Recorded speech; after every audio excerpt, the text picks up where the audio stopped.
Mari semua kita berdiri.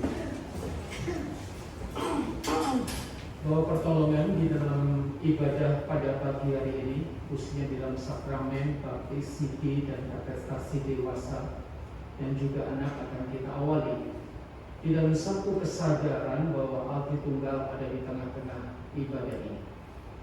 Dia akan menyapa, memberikan berkat, rahmat, anugerah, dan damai sejahtera, sehingga ibadah ini sungguh-sungguh membawa kita mengalami perjumpaan dengan Tuhan Yesus dan juga Allah Tritunggal yang mengasihi dan memberikan anugerah kepada setiap kita. Yang sakit boleh disembuhkan, yang mengalami pergumulan boleh mendapatkan jalan keluar, yang mengalami keletihsuan boleh mendapatkan kesegaran kembali. Kiranya terang kemuliaan Allah menerangi hati dan pikiran setiap kita, dan kiranya cinta kasih daripada Tuhan Yesus Kristus senantiasa ada dan tinggal dalam hidup kita, dan kiranya pimpinan, penyertaan daripada Roh Kudus menyertai jalannya ibadah ini dan juga perjalanan setiap kita dari sekarang sampai Maranatha Kristus datang kedua kali. Amin. Mari kita silakan berikan salam dengan cara ini. Silakan duduk, kita buka saat.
Sidi dan atestasi dan baptis anak yang ada di belakang. Kita patut bersyukur untuk segala anugerah Tuhan yang begitu luar biasa. Mari kita membaca Mazmur nomor 40 ayat 6a bersama-sama. 2, 3. Bukanlah yang telah kau lakukan ya Tuhan Allahku, perbuatanmu yang ajaib dan maksudku untuk kami tidak ada yang dapat disejajarkan dengan Engkau. Mari kita berdiri. Mari Bapak Ibu Saudara kita naikkan sebuah pujian, Ku bersyukur Bapa. Ku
kuasa-Mu yang begitu ajaib.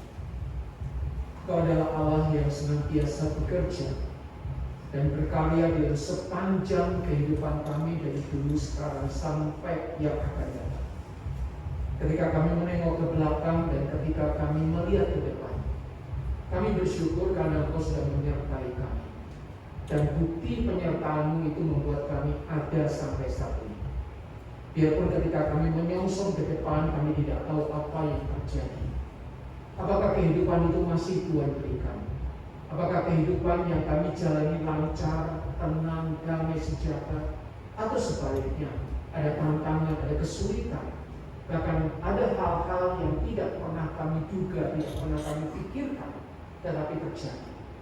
Tapi kami percaya Tuhan, ketika kami baik hidup maupun ketika kami mati, semuanya ada dalam kedaulatan tangan Tuhan. Semuanya ada dalam rencana Tuhan yang sempurna, yang ajaib di dalam kehidupan kami. Biarlah ketika kami memiliki pemahaman yang seperti ini, kami tidak takut akan masa lalu kami yang tidak perlu kami sesali. Kami tidak khawatir untuk masa depan yang kondisinya tidak tahu apakah makin baik atau tidak. Karena hidup kami ada di dalam tangan Tuhan. Hidup kami ada dalam jaminan Tuhan. Hidup kami ada dalam kuasa Tuhan. Hidup kami ada dalam segala perlindungan, penjagaan, dan kasih setia Tuhan itu tidak pernah meninggalkan kami. Ampunilah segala dosa serta kesalahan kami ya Tuhan. Sucikanlah kehidupan kami. Tolonglah kami kalau kami masih terus jatuh di dalam dosa, untuk kami boleh bertobat dan kami boleh membangun kehidupan kami lebih baik lagi. Karena waktu untuk kami berbuat baik dan waktu untuk kami berbuat benar itu sangat limited sekali. Dan hamba berdoa, bila Tuhan menolong setiap jemaat Tuhan di KBP dan jemaat Tuhan di Hokintong secara umumnya, dan juga jemaat-jemaat Tuhan di luar Hokintong, bila menjelang kedatangan Kristus yang kedua kali ini, kami tidak hanya asik dan sibuk di dalam pekerjaan, di dalam keluarga kami, tapi kami boleh mengalihkan hati kami dan pandangan kami kepada Tuhan, karena disitulah kami boleh menemukan nilai hidup yang sebenarnya, yang sesungguhnya di dalam pekerjaan, di dalam kehidupan rumah tangga, di dalam kehidupan pergumulan kami, dan apapun yang terjadi dalam kehidupan kami, kami percaya Tuhan Pak yang akan terus menolong kami, membukakan hikmat kepada setiap kami. Bersyukur untuk rekan-rekan kami yang hari ini akan dibaptis CD dan atestasi. Kami bersyukur dan baptis anak. Biarlah ini menjadi momentum bagi mereka untuk memulai starting point di dalam kehidupan mereka, mengawali hidup mereka menjadi orang Kristen yang lebih sungguh-sungguh, lebih komitmen, dan lebih menyerahkan seluruh kehidupan mereka kepada Tuhan saja. Berkati ibadah ini dari awal pertengahan hingga ini ke dalam tangan Tuhan. Minggu depan kami juga berdoa ya Tuhan, ada hari Bapa, Tuhan kiranya juga memberkati acara demi acara, sehingga semuanya tetap Tuhan yang menghandle dan Tuhan yang bekerja. Kami menyerahkan bangsa dan negara kami ke dalam tangan Tuhan. Di dalam nama Kristus kami siapkan doa. Amin. Baik Bapak Ibu, mari kita lanjutkan pujian kita dengan penuh sukacita. Kita nyatakan kebesaran Tuhan Allah kita dengan sebuah pujian Tuhan Yesus di tengah kita. Saya undang kita sama-sama menaikkan pujian ini sambil bertepuk tangan ya.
23 sampai 26. Kita baca sendiri berganti, saya yang baca yang ganjil, Bapak Ibu yang genap.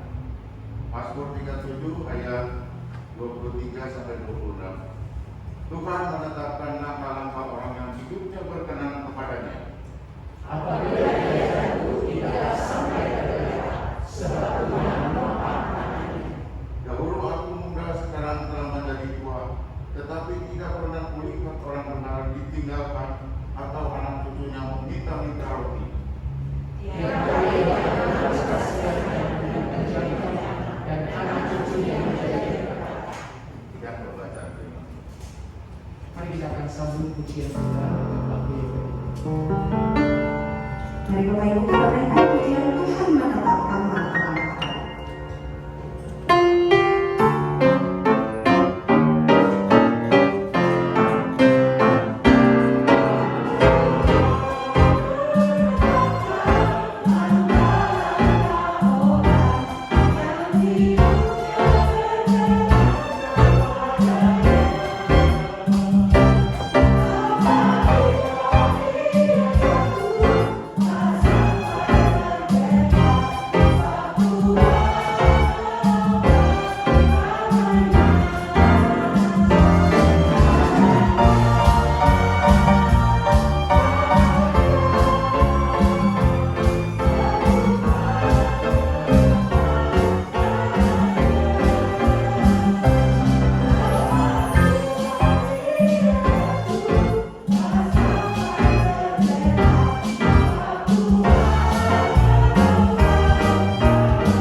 Saudara-saudara, marilah kita bersama dengan gereja Tuhan di segala apa dan tempat menyatakan pengakuan iman kita sesuai dengan pengakuan iman rasuli. Aku percaya kepada Allah, Bapa yang Maha Kuasa, Bapa yang dari bumi, dan kepada Yesus Kristus anaknya yang dibawa Tuhan, yang dikandung dari Roh Kudus, yang dari darah, yang menjadi sengsara dan membangun Roh Kristus, bisa berkanan menanti dan dikuburkan. Pada hari ketiga, keluar dari antara kami, yang Kristus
Tuhan bahwa firman-Mu lah pelita bagi kaki kami, terang bagi jalan-jalan kami Tuhan. Biarlah Tuhan dalam hidup kami sebagai anak-anak Tuhan, kami terus memiliki kerinduan untuk merenungkan firman-Mu. Dan hari ini Tuhan kami akan membuka Alkitab, membaca ayat yang ada di dalamnya dan merenungkannya. Tuhan berkati waktu pemberitaan firman-Mu hari ini. Kiranya kami yang hadir di ruangan ini bersama-sama boleh sungguh-sungguh tunduk akan kebenaran firman-Mu, menerima kebenaran firman-Mu, dan mau menghidupinya dalam kehidupan kami. Terima kasih Tuhan, Roh Kudus berikan hikmat kepada setiap kami, sehingga firman-Mu ini boleh kami pahami dengan baik. Terpujilah Tuhan, di dalam nama Tuhan kami Yesus Kristus kami berdoa dan kami mengucap syukur. Amin. Selamat pagi jemaat sekalian. Senang sekali hari ini boleh kembali melayani pemberitaan firman Tuhan di GI KBP. Saya ingat terakhir itu sebelum pandemi, ya, jadi sudah lama kita tidak berjumpa secara fisik. Namun bersyukur hari ini karena kebaikan pertolongan Tuhan kita boleh bertemu lagi ya di dalam ibadah minggu. Mari hari ini kita akan merenungkan firman Tuhan dengan tema orang yang diperkenan Tuhan, ya, a man after God's own heart. Kita akan membaca dua bagian firman Tuhan. Yang pertama dari 1 Samuel pasal yang ke-13 ayat yang ke-14. 1 Samuel pasal yang ke-13 ayat yang ke-14. Silakan Bapak Ibu bisa melihat di Alkitab atau di layar, saya sudah siapkan juga. Demikian firman Tuhan. Tetapi sekarang kerajaan-Mu tidak akan tetap. Tuhan telah memilih seorang yang berkenan di hatinya, dan Tuhan telah menunjuk dia menjadi raja atas umat-Nya, karena engkau tidak mengikuti apa yang diperintahkan Tuhan kepadamu. Satu bagian lagi dari Kisah Para Rasul pasal yang ke-13 ayat yang ke-22. Demikian firman Tuhan. Setelah Saul disingkirkan, Allah telah mengangkat Daud menjadi raja mereka. Tentang Daud, Allah telah mendapat Daud bin Isai, seorang yang berkenan di hatiku dan yang melakukan segala kehendakku. Demikian firman Tuhan. Terima kasih dikasih oleh Tuhan, kita tentu mengenal hal ini, yaitu kurikulum vitae, CV atau resume. Mungkin beberapa dari kita pernah membuat ini, ya, atau sedang berencana membuat ini, ya, CV, untuk kita melamar di satu tempat tertentu dan kita pengen banget mungkin bekerja di sana, dan kita membuat CV untuk kita bisa memperkenalkan diri kita di awal, ya, siapa kita kepada perusahaan atau tempat atau kantor di mana kita ingin bekerja. Dan tentu di dalam membuat CV ada caranya, ada strateginya. Bahkan kalau kita search di Google begitu, ada tips and trick membuat CV yang menarik, yang baik, sehingga ketika orang yang membaca dan melihat kita di awal, ya, itu bisa tertarik, kita bisa panggil, telepon untuk ketemu langsung secara fisik dan seterusnya. Ya, CV adalah dokumen yang menjelaskan secara ringkas siapa diri Anda, siapa diri kita. Tentu yang kita jelaskan ringkas, bukan panjang. Ya, bukan kita cerita 25 tahun kita hidup seperti apa, bukan seperti itu tentu saja. Dan kita hanya menyampaikan apa yang baik tentu saja. Prestasi kita, ya, riwayat pendidikan kita, sertifikat yang kita punyai, keahlian yang kita miliki dan seterusnya. Tujuannya apa? Sekali lagi, orang yang belum kenal kita tahu, ini orang qualified, sesuai dengan apa yang kita cari. Ini top, ini sesuai dengan apa yang kita mau, gitu ya. Jadi ada istilah CV itu untuk membuat self branding untuk setiap orang yang mau melamar pekerjaan atau ingin masuk ke satu perusahaan tertentu. Tentu ini hal yang baik, ya, karena apa? Karena tentu perusahaan punya standarisasi, ya, punya requirement yang harus dipenuhi oleh calon yang akan bekerja di sana, sehingga CV ini sangat diperlukan. Dan yang dicantumkan tentu yang baik-baik saja, Bapak Ibu Saudara sekalian. Namun kita bisa bayangkan kalau aturan main Tuhan dengan kita itu seperti ini, ya, Tuhan mau kita kirim CV dulu, baru nih, ya, saya mau terima kamu jadi anakku. Ya, untung tidak seperti itu. Bayangkan kalau aturan main Tuhan seperti itu, ya, wah, yakin kita semua gagal ya untuk bisa menjadi anak-anak Tuhan. Ya. Tuhan tahu siapa kita. Dan bersyukur Tuhan itu mengenal kita, mengenal keseluruhan hidup kita secara utuh dan tepat. Karena Ia adalah Tuhan yang menciptakan kita. Jadi kita nggak perlu buat CV. Ya, untuk kita memperkenalkan diri kepada Tuhan. Tuhan, lihat saya. Ya, saya sudah ikut Tuhan sekian puluh tahun. Saya sudah masuk ke pengurusan dari dulu. Dari dulu ruangan KBP belum seperti ini, saya sudah ada dan seterusnya. Saya cuma mula-mula dan seterusnya. Kita nggak perlu ya mengendorse diri kita seperti itu kepada Tuhan. Mengapa demikian? Karena Tuhan tahu siapa kita. Coba Bapak Ibu Saudara sekalian, Tuhan tahu secara utuh dan tepat awal sampai akhir hidup kita Dia tahu. Bapak Ibu Saudara sekalian, mengapa demikian? Karena Dia adalah Tuhan yang menciptakan kita. Ini satu keindahan yang kita sebagai anak-anak Tuhan. Kita punya Tuhan yang kenal siapa kita. Dia kenal baiknya kita, Dia kenal buruknya kita. Ya, Dia kenal siapa kita. Tapi Dia mau terima kita. Inilah hal yang indah. Kita sebagai orang-orang yang diperkenan Tuhan adalah orang yang dipilih oleh Tuhan berdasarkan kasih karunia. Tuhan pilih kita bukan berdasarkan apa yang kita miliki, bukan berdasarkan apa kehebatan kita, bukan berdasar dengan latar belakang kita, tapi murni atas kasih karunia yang Tuhan anugerahkan kepada kita. Kalau kita melihat bagian firman Tuhan di dalam 1 Samuel 13, ini sebenarnya bagian firman Tuhan yang ingin menggambarkan tentang Saul. Siapa Saul? Kita bisa temukan di dalam 1 Samuel pasal yang ke-8 ayat yang ke-5 sampai yang ke-9. Bapak Ibu Saudara sekalian, saya bacakan secara cepat ya bagian ini untuk kita semua. 1 Samuel pasal yang ke-8 ayat 5 sampai 9. Orang Israel berkata kepada berkumpul ya dan berkata kepada tua-tua Israel dan berkata kepadanya, engkau sudah tua dan anak-anakmu tidak hidup seperti engkau. Maka angkatlah sekarang seorang raja atas kami untuk memerintah kami seperti pada segala bangsa-bangsa lain. Waktu mereka berkata, berikanlah kepada kami seorang raja untuk memerintah kami. Perkataan itu mengesalkan Samuel.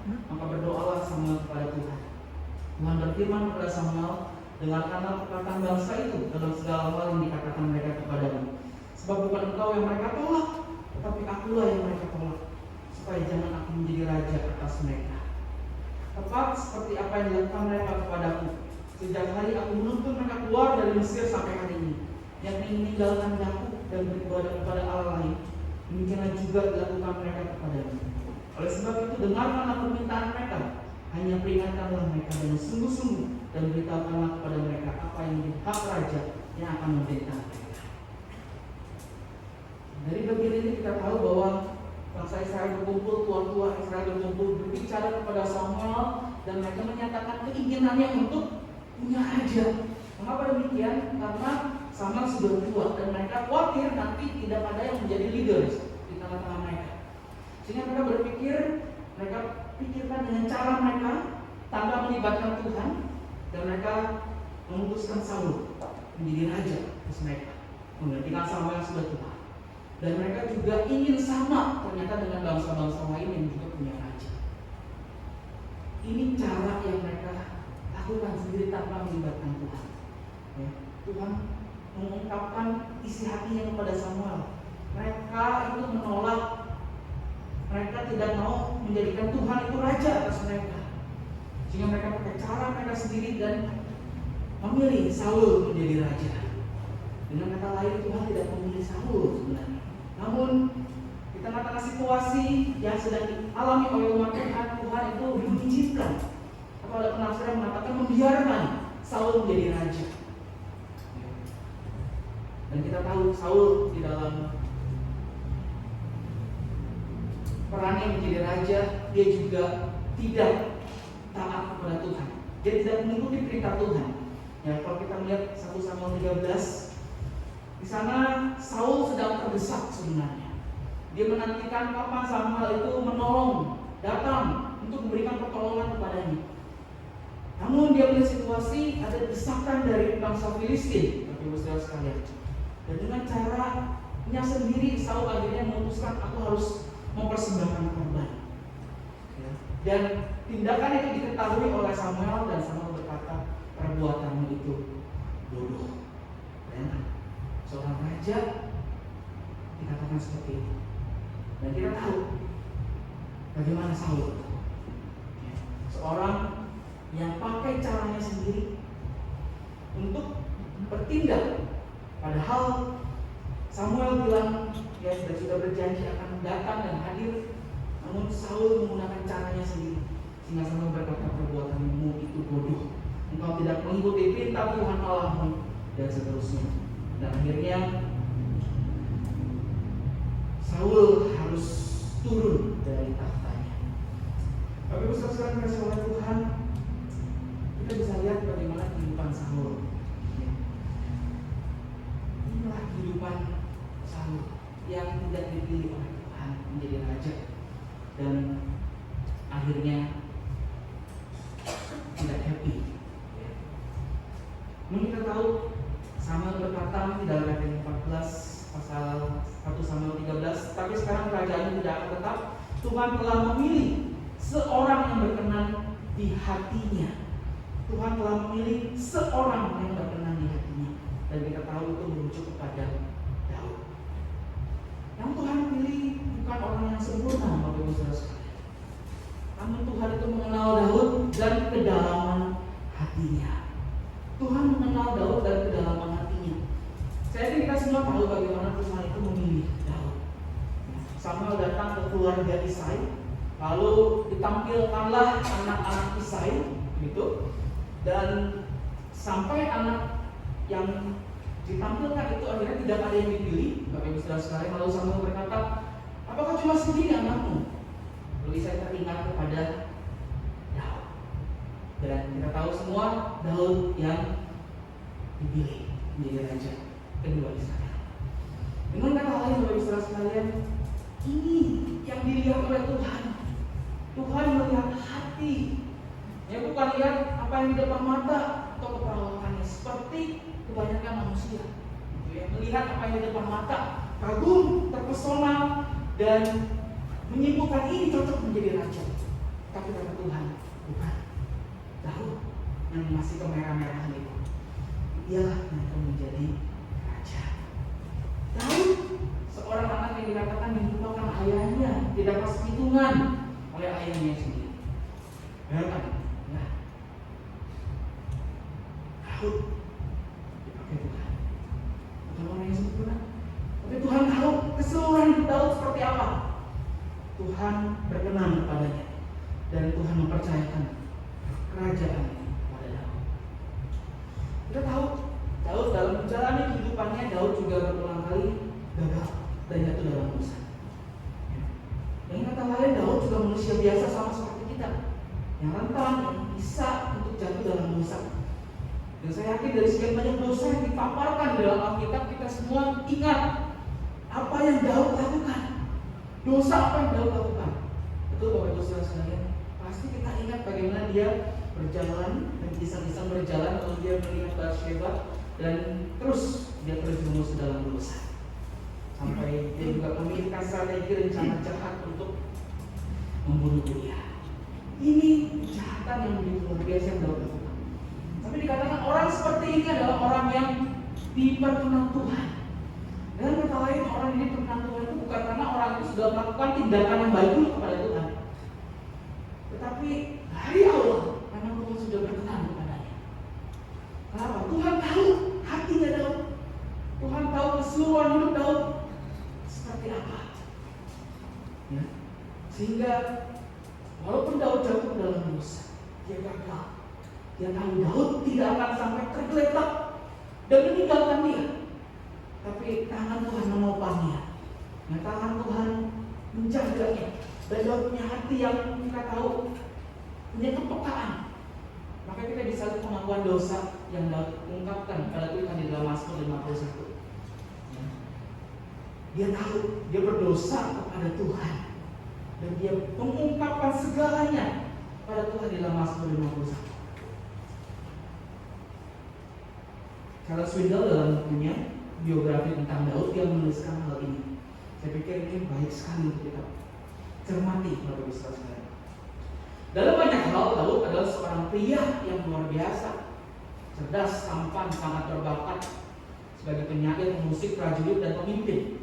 Wah, ya. Ia memiliki karisma yang tidak dimiliki tokoh Alkitab sebelum dia. Ya. Bayangkan, sampai di sini kita lihat, wah ini perfect nih, sempurna nih orang ini.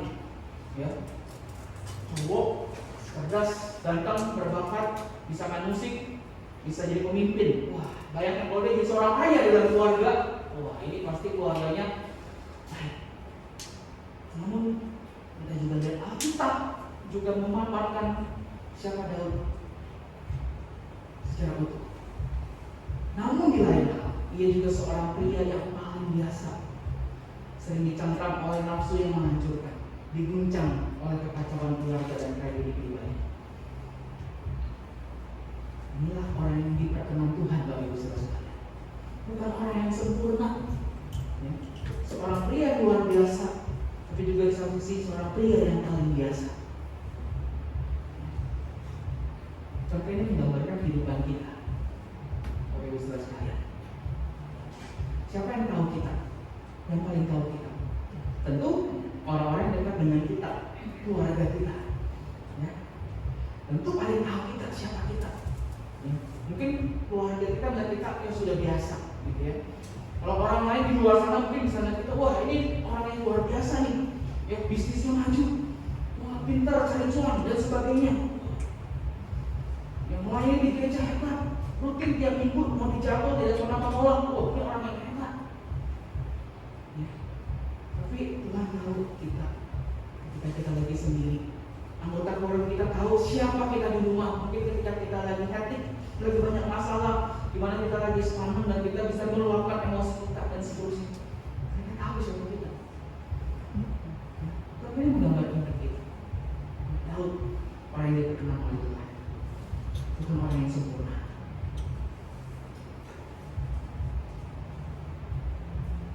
Bagian ini merupakan bagian yang katakan Allah ketika Yesus itu dibaptis. Lalu terdengarlah suara dari surga yang mengatakan, inilah anakku yang kukasihi, kepadanya lah aku berkenan.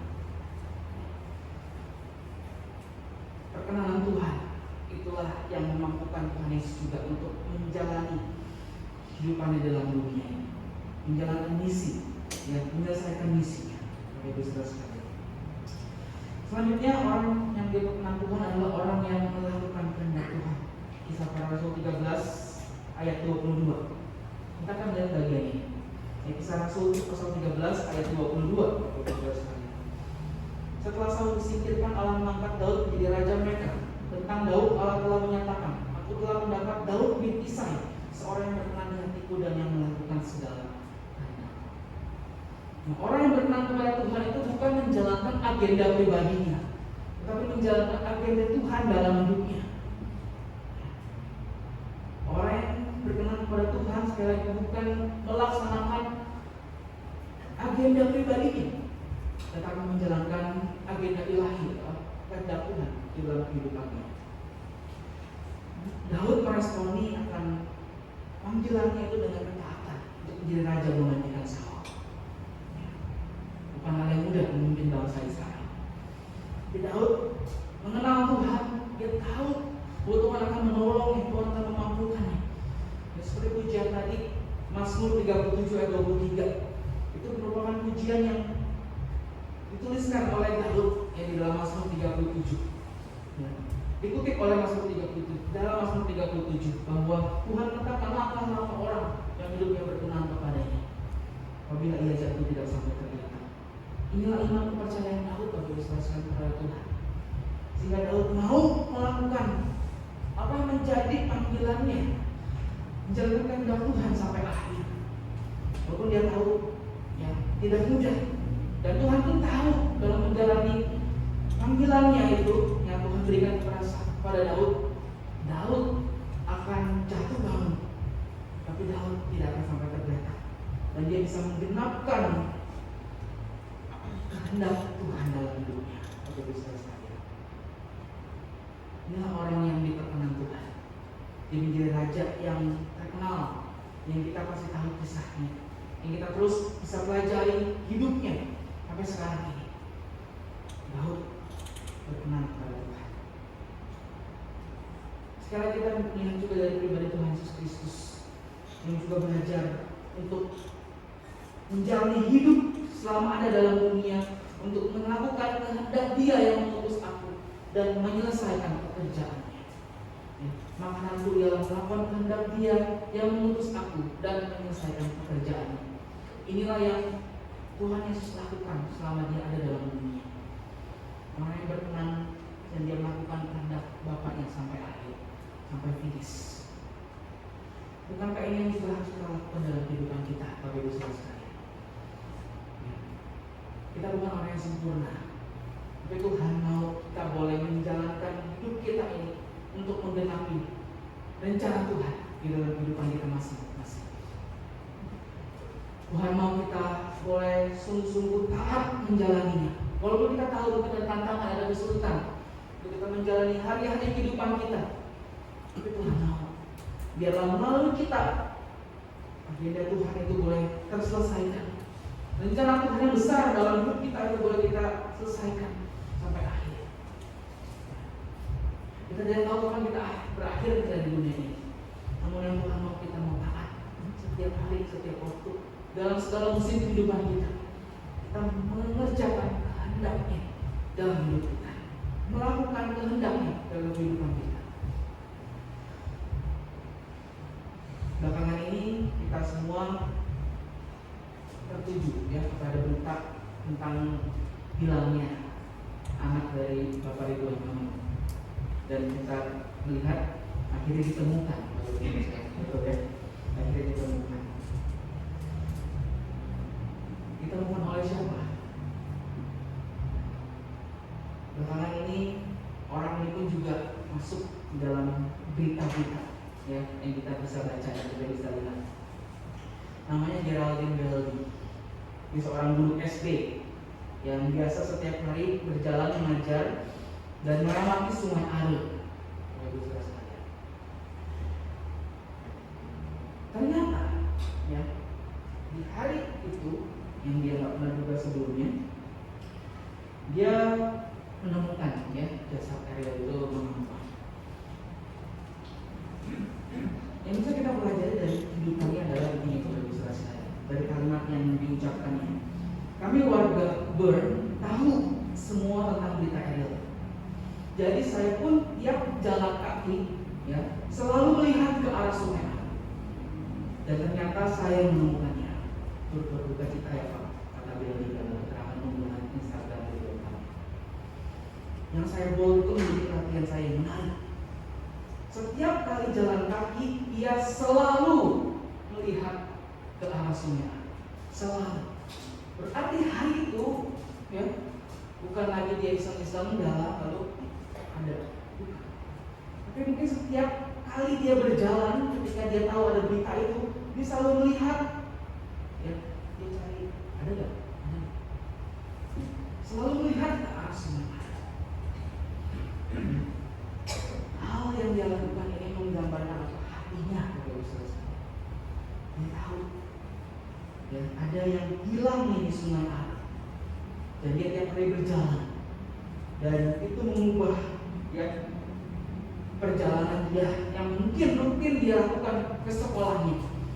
Dengan dia selalu melihat ke arah sungai Are.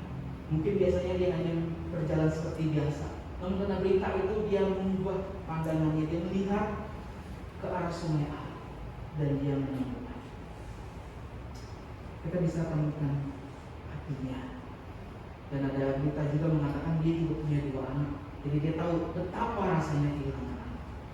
Dia bisa membayangkan. Cuma kita seorang Tuhan, saya bisa katakan kehidupannya itu menjadi berkat. Menjadi berkat. Karena apa? Karena dia punya hati yang lembut, hati yang baik, selalu melihat ke arah sungai. Dan Tuhan pakai dia untuk menjadi alat supaya dia bisa ditemukan.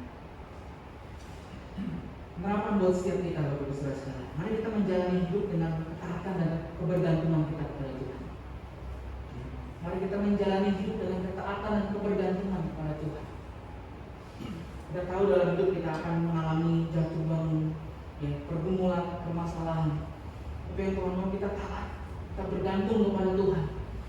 Ya, kalau kita jatuh dalam dosa, mari kita datang kepada Tuhan, mau ampun kepada Tuhan. Tuhan, mampukan saya kembali, bangkitkan saya untuk saya bisa terus menjalani hidup sesuai dengan kehendak Tuhan. Ya, inilah hidup yang Tuhan mau, yang menjalani hidup dengan ketaatan, kebergantungan kepada Tuhan. Kedua, mari kita menggunakan kesempatan yang ada untuk hidup memuliakan Tuhan, yang di dalam keluarga, pekerjaan, dan lingkungan di mana kita berada. Ya, kesempatan yang ada, mari kita gunakan untuk hidup memuliakan Tuhan.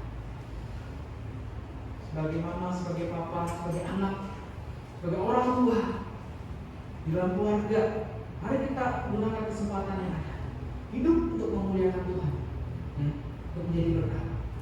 Di dalam pekerjaan kita juga pakai hidup kita untuk menjadi berkat, dan juga di dimanapun kita berada, Bapak Ibu Saudara sekalian. Kemarin ketika pelayanan kedukaan, saya ngobrol sama supir, ngobrol. Pak, sekarang udah mulai antar lagi ya. Iya, bersyukur sudah onsite, jadi enak ya, kerjanya bisa ketemu jemaat, lebih ramai lagi. Iya, mungkin tahun ini Natal juga sudah onsite lagi nih Pak, ya Natal keluarga besar saya bilang. Nanti pasti kita sibuk lagi. Lagi tahun depan Pak, tahun depan kita akan merayakan 100 tahun. Oh gitu ya. Lalu supir ini berkata, ya, saya masih kehilangan siapa? Kehilangan Pak.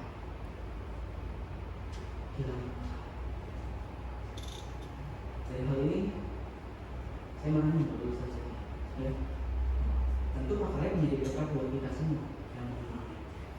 Tapi ternyata kehidupan Pak Kaleb juga menjadi berkat buat supir yang saya ajak bicara. Nah, dan saya ingin menutup dengan kalimat pujian yang dikarang oleh Pak Kaleb. Tetap mau hidup percuma, tiada hasilnya. Tolong pujian Tuhan, gunakan tiap waktu. Menyenangkan hati Tuhan, inilah doaku. Asal Tuhan kuatkan, gunung setia selalu. Mari kita ambil waktu, tidak menggunakan kepala kita. Mari kita merenungkan firman Tuhan ini di dalam kehidupan kita. Galatia 1 ayat yang ke-10. Jadi bagaimana sekarang? Adakah aku cari kesukaan manusia, kesukaan Allah? Akan aku coba berkenan kepada manusia? Sekiranya aku masih mau mencoba berkenan kepada manusia, maka aku bukanlah hamba Kristus. Kita tahu dalam hidup kita harus mempertanggungjawabkan hidup kita kepada Tuhan. Kita harus berkenan kepada Tuhan, bukan berkenan kepada manusia. Manusia bisa salah mengenal kita, bisa salah mengenal kita. Namun kita tahu pribadi yang paling tahu siapa kita, namun masih menerima kita, adalah Tuhan yang menciptakan kita. Kita bukan orang sempurna, tapi bersyukur karena Tuhan berkenan pada kita. Dan Tuhan mau terus menyertai kita untuk menggenapkan rencananya dalam hidup kita. Bapa dalam surga, terima kasih Tuhan untuk kebenaran firman-Mu yang boleh kami renungkan hari ini. Kami percaya Tuhan, firman-Mu tidak akan berlalu dengan sia-sia, tapi boleh kami hidupi dalam kehidupan kami. Bahwa kami mau terus menjalani kehidupan ini untuk memperkenankan hati Tuhan. Selagi ada kesempatan, kami mau menjalani hidup ini menjadi berkat memuliakan Tuhan. Dan kami mau terus taat dan bergantung kepada Tuhan. Karena kami tahu Tuhan, kami lemah, kami terbatas, kami kadang jatuh dalam dosa. Karena itu Tuhan, kami mau terus bergantung sama Tuhan. Sertai langkah-langkah kami Tuhan, dan jangan biarkan kami tergeletak. Dan pujilah Tuhan, di dalam nama Tuhan kami Yesus Kristus kami berdoa dan kami mengucap syukur. Amin. Tuhan berkati Bapak Ibu sekalian. Terima kasih. Jadi 2 poin yang saya sampaikan. Pertama adalah kalau kita ini berkenan, kita belajar berdoa kepada Tuhan. Yang kedua, kesempatan apapun yang berbeda untuk memuliakan Tuhan. Satu poin yang bagus untuk rekan-rekan kita yang akan menerima baptisme dan baptisasi. Silakan yang mau baptis anak maju ke depan kalau anaknya.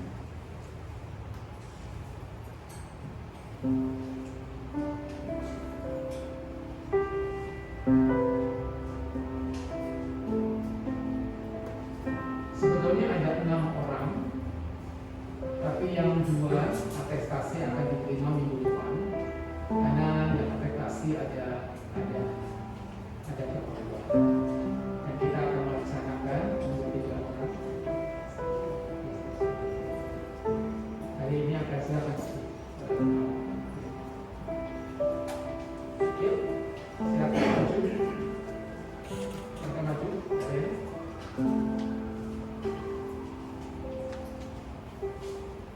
Silakan berdiri. Maju. Ada 2 pertanyaan yang bisa ajukan kepada kalian sebelum kalian akan menerima sakramen baptisme dan juga baptisasi. Yang pertama, apakah kalian percaya bahwa Tuhan Yesus itu satu-satunya juru selamat dan tidak ada keselamatan yang lain selain Tuhan Yesus? Yang kedua, apakah kalian rela untuk dipimpin oleh Roh Kudus untuk taat pada firman Tuhan dan melakukan apa yang menjadi kehendak Tuhan di dalam kehidupan kalian? Khusus untuk orang tua yang membaptiskan anak, apakah kalian berkomitmen sebagai orang tua untuk mendidik, mengarahkan iman dari anak yang Tuhan percayakan kepada Tuhan Yesus Kristus? Silakan angkat dulu. Angkat tangan dulu. Bagaimana jawabannya? Ya, Tuhan Tuhan, kami menyerahkan rekan-rekan kami akan menerima baptis CD dan juga baptis anak ke dalam tangan Tuhan. Biarlah mereka punya komitmen yang total kepada Tuhan. Hidup mereka berkenan kepada Tuhan, karena ini adalah satu momentum awal di dalam perjalanan kehidupan mereka taat kepada Tuhan dan melakukan apa yang terbaik untuk kemuliaan Tuhan. Jagai mereka, lindungi mereka ya Tuhan. Dan hamba percaya ketika mereka sekarang dibaptis, iblis tidak akan tinggal diam. Akan pakai cara apapun menggocong mereka, akan membuat mereka tergelincir. Hamba berdoa biar di dalam nama Tuhan Yesus Kristus, kuasa Tuhan turun atas mereka, melindungi mereka, memprotek mereka, menjaga mereka. Terima kasih Bapak, kami menyerahkan waktu ini ke dalam tangan Tuhan. Hanya di dalam nama Kristus kami serahkan. Amin.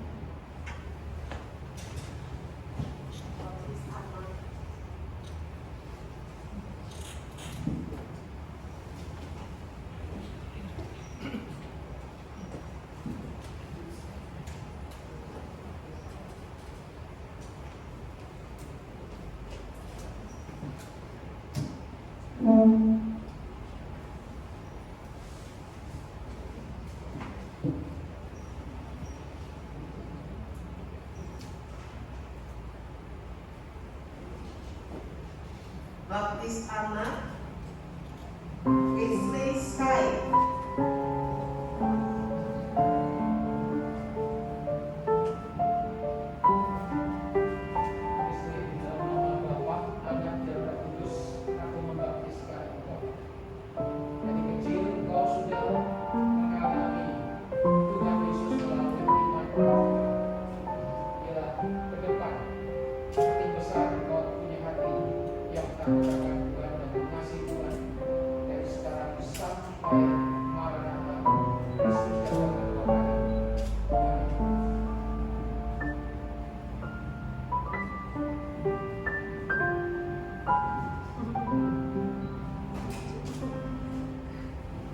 Baptis dewasa Stefan Budianto.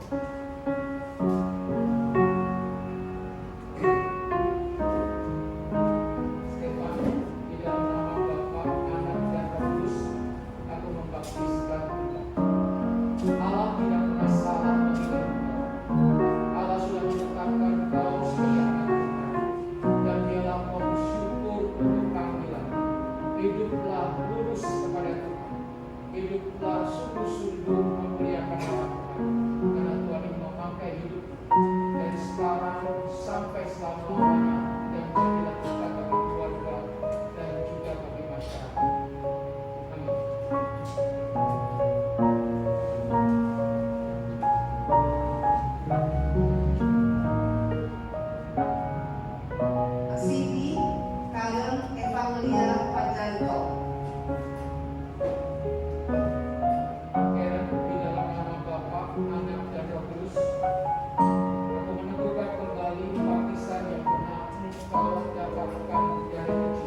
Bapak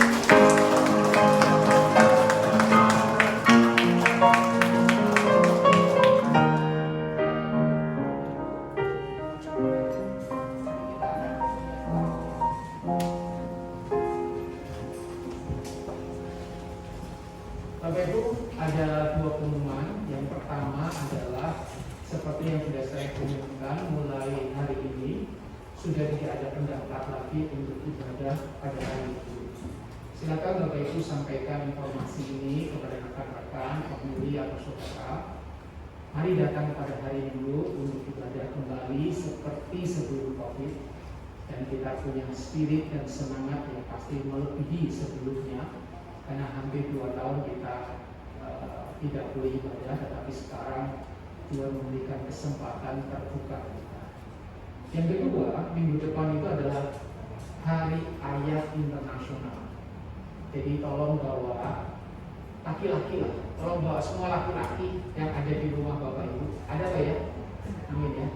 Yang masih ada ya, yang masih ada, yang sudah tidak bersama-sama dengan kita, yang bisa dibawa ya, yang ada di rumah ya, apakah orang tua, apakah anak atau pemuda, silahkan bawa supaya mereka sungguh-sungguh bisa diberikan apresiasi sebagai laki-laki yang memang Tuhan ciptakan secara spesial, secara luar biasa, karena mereka menjadi pemimpin di dalam kehidupan kita kelak maupun yang sekarang.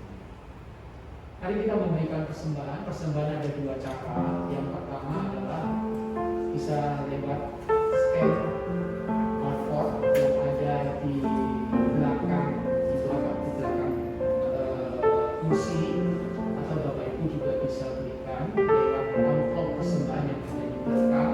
Kemudian nanti pulang silakan masukkan ke dalam kotak yang ada di belakang. Mari kita bangkit berdiri, kita akan memuji nama Tuhan dengan lagu Mari ada pujian menyenangkan, biarlah pujian kami hidup selalu menyenangkan hati Tuhan. Tuhan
persembahan yang kami berikan sebagai rasa ucapan syukur kami untuk segala berkat, anugerah, dan kemurahan yang Tuhan sudah limpahkan di dalam kehidupan kami.